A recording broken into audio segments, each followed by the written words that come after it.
Imagine walking into a room where the air itself feels dangerous, not from violence, from possibility, from the electric charge of two warriors about to test everything they believe about combat.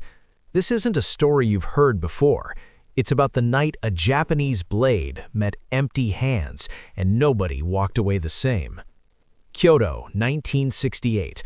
A woman boards a plane carrying 4 generations of samurai lineage in a leather-wrapped katana. Her destination? A cramped training space in Hong Kong's industrial heart. Her mission? To prove that an upstart martial artist named Bruce Lee was nothing more than theatrical smoke. She'd heard the rumors, this cocky little man who talked about being formless, about abandoning tradition. To her, it sounded like blasphemy wrapped in philosophy. She came to expose him. When Yuki Kimura entered that sweltering room, she didn't announce herself, didn't make threats, just removed her shoes, unsheathed 3 feet of ancestral steel, and waited. The handful of witnesses pressed against the walls barely breathed. Among them, slouched on a wooden bench, sat a broad-shouldered American boxer you might recognize, Muhammad Ali himself, in Hong Kong, escaping the pressure cooker of fame back home. He'd come at Bruce's personal invitation, curious about this water-like fighter everyone whispered about. Bruce stood barefoot, shirtless, weaponless. 8 feet separated him from a blade that had ended lives long before he was born. To anyone watching, the matchup looked insane, flesh against forged death. But those who knew combat saw something else in Bruce's stillness. Not relaxation, readiness, coiled so tight it became invisible, like a held breath before a scream. Yuki tested him first with micro-movements, a weight shift smaller than a heartbeat. Bruce's head tilted 1 degree. She'd been probing for the gap between seeing and reacting, that microscopic delay where humans live. She found nothing. No hesitation, no pattern, just a man who gave her absolutely zero information to work with. For the first time since leaving Japan, doubt whispered in her ear. Then she attacked, a diagonal cut from shoulder to hip, the kind of strike that separates pretenders from practitioners. Full speed, full commitment, full intention to connect. The blade moved faster than thought. Bruce wasn't there anymore. He'd slipped through reality like water through fingers, outside the sword's arc by fractions of an inch. One witness later said it looked like he'd found a crack in the air and stepped through it. Yuki didn't pause. Her training was too deep. She reversed the cut horizontally with liquid grace, attempting to catch him in the recovery.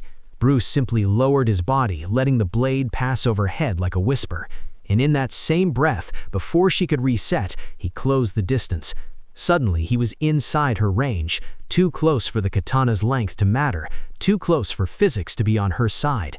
What happened next took less time than reading this sentence. His fan flicked toward her face, not to strike, but to force a reaction. She pulled back instinctively, human nature, unavoidable reflex. In that microsecond of distraction, his other hand found her sword wrist and applied pressure at an angle her grip couldn't resist.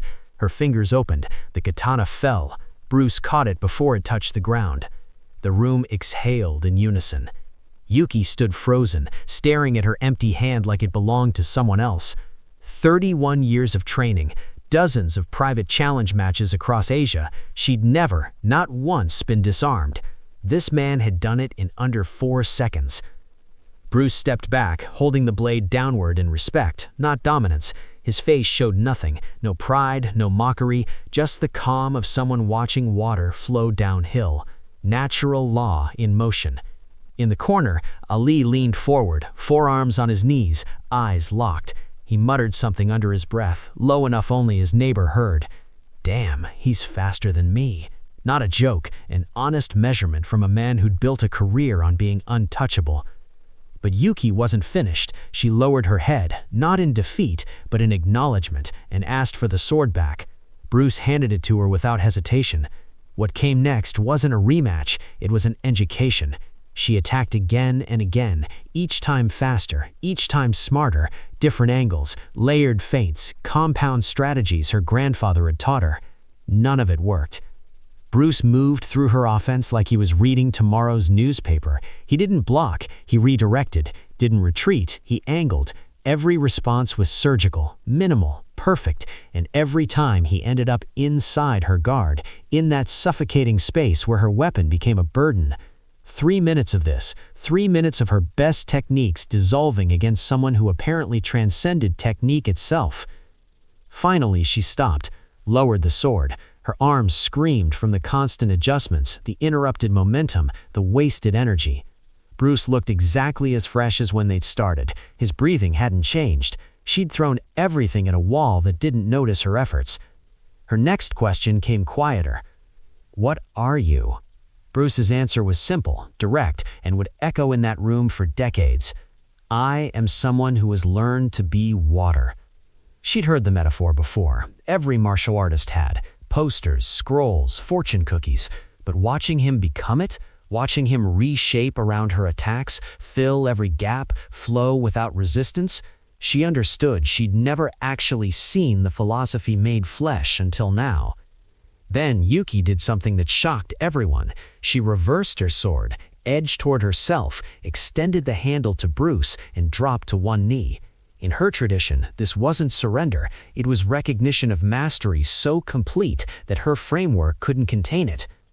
Bruce accepted the blade with both hands, then told her to stand. "This belongs to you," he said, returning it again. "What you carry isn't just a weapon, it's your lineage. Your grandfather's hands held this steel. That's not something to surrender." Her composure cracked, not dramatically, but like a dam developing its first hairline fracture. Bruce continued, "You didn't defeat you. You defeated the version of yourself that believed a blade was enough. That's the only opponent that ever mattered." She bowed again, this time without reservation. Bruce matched her depth. Along the walls, witnesses struggled to process what they'd seen. This wasn't just fighting, it was something harder to name, deconstruction and reconstruction happening simultaneously. Ali stood and crossed the room, his footsteps heavy on wood. He stopped in front of Bruce. Despite being taller, broader, heavier by 40 pounds, he didn't look like the bigger man. He looked like an equal. "I've seen a lot of fighters," Ali said, voice low and private. "Heavyweights, street fighters, soldiers who killed people with their hands. I ain't never seen anyone move like you." Bruce's expression warmed. "You move pretty well yourself." Ali laughed. "Yeah, but I need gloves, I need a ring, I need rules." He gestured toward where Yuki had stood. "You don't need any of that." "Rules aren't the enemy. Limitation is. A man can fight inside rules and still be free if he understands the rules aren't the fight." Ali considered this, then asked if Bruce ever thought about competitive boxing. Bruce's answer was perfect. "I think about everything, but I don't limit myself to one way." They understood each other completely. Both had spent careers fighting against limitation. Ali bending boxing's rules by moving too unpredictably to contain. Bruce rejecting structure entirely. Before leaving, Ali dropped his voice further. "They're gonna come for you the way they came for me. When you get big enough, they don't like a man who can't be controlled." Something flickered across Bruce's face, a shadow, a premonition. "Let 'em come," he said quietly. "I didn't build myself to be comfortable. I built myself to be ready." They shook hands. Ali left into the humid night, back toward his own unfolding legend. Yuki remained, transformed. She asked Bruce to teach her. He refused, not because she lacked skill. What you lack is not skill, it's permission. Permission to abandon what no longer serves you. Your grandfather's sword is beautiful, but you must learn to hold it with your own hands, not his. 31 years of identity cracked open in that moment. Bruce told her to go home, keep training, but leave a door open in your mind.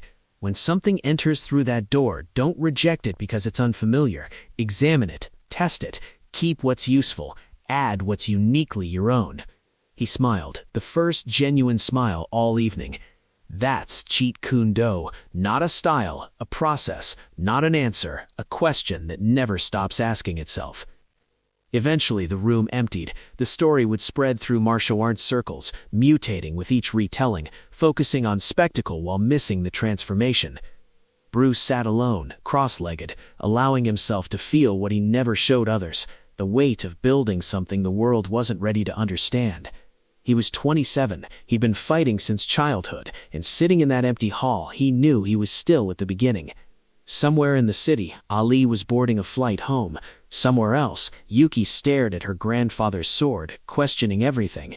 And in a Kowloon training hall, Bruce Lee sat in silence, not knowing how much time he had. No one ever does, but whatever remained wouldn't be wasted. Like water, holding nothing back, always moving forward.